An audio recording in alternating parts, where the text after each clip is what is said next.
ഓം ശ്രീ സായിരാം. പ്രശാന്തി നിലയത്തിൽ നിന്നും സ്നേഹപൂർവം സായിരാം. സായി പ്രചോദനങ്ങൾ ഡിസംബർ 21, 2023. രുക്മിണി കല്യാണം ആചരിക്കപ്പെടുന്ന ഈ അവസരത്തിൽ അതിൽ നിന്നും നാം പഠിക്കേണ്ട പാഠം എന്താണ്? പ്രേമത്തോടും കരുണയോടും കൂടി ഭഗവാൻ ഇന്ന് നമ്മെ പ്രചോദിപ്പിക്കുകയാണ്. പ്രേമസ്വരൂപരെ, രുക്മിണി ജീവാത്മാവും കൃഷ്ണൻ പരമാത്മാവുമാണ്. ഭൗതിക ലോകത്തിന്റെ ചട്ടങ്ങളാലും നിയന്ത്രണങ്ങളാലും രുക്മിണി കഷ്ടപ്പെടുകയായിരുന്നു. അഹങ്കാരം അവരുടെ സഹോദരനും ലൗകികത പിതാവുമായിരുന്നു.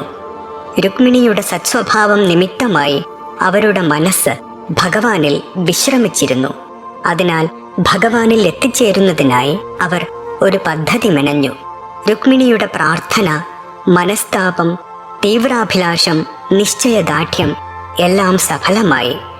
പരമ്പരാഗതമായ സ്വഭാവശീലങ്ങൾ അവരെ രക്ഷിച്ചു.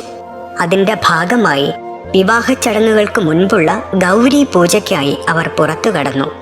ആ ക്ഷേത്രത്തിൽ രുക്മിണി ഈശ്വരാരാധനയിൽ മുഴുകുകയും തന്നെ കാത്തിരിക്കുന്ന ഭഗവാനാൽ ബന്ധവിമോചിതയാകുകയും ചെയ്തു.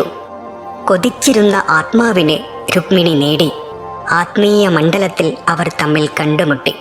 അതൊരു സാധാരണ വിവാഹമായിരുന്നില്ല. പുണ്യകഥകളിൽ ആളുകൾ തന്നിഷ്ടക്കാരിയും തന്റേടിയുമായ ഒരു യുവതിയുടെ പ്രണയ സാഹസികതയായി അതിനെ വിവരിക്കുന്നുണ്ടെങ്കിലും യഥാർത്ഥത്തിൽ അത് തത് എന്ന ഈശ്വരനും ത്വം എന്ന ജീവാത്മാവും തമ്മിലുള്ള ലയനമായിരുന്നു. ഈശ്വരപ്രേമം നേടുന്നതിന് ഒരുവൻ തന്റെ കാലവും കായവും കർമ്മവും പ്രഭുവിന്റെ സേവനത്തിനായി സമർപ്പിക്കണം. 1963 ഒക്ടോബർ 28 ഭഗവാൻ നടത്തിയ ദിവ്യപ്രഭാഷണത്തിൽ നിന്നുള്ള പ്രസക്ത ഭാഗം. സായിയോടൊപ്പം സായിക്കു വേണ്ടി സായിൽ മുഴുകിയ ഒരു ദിവസം ആശംസിക്കുന്നു. ജയ സായിരാം.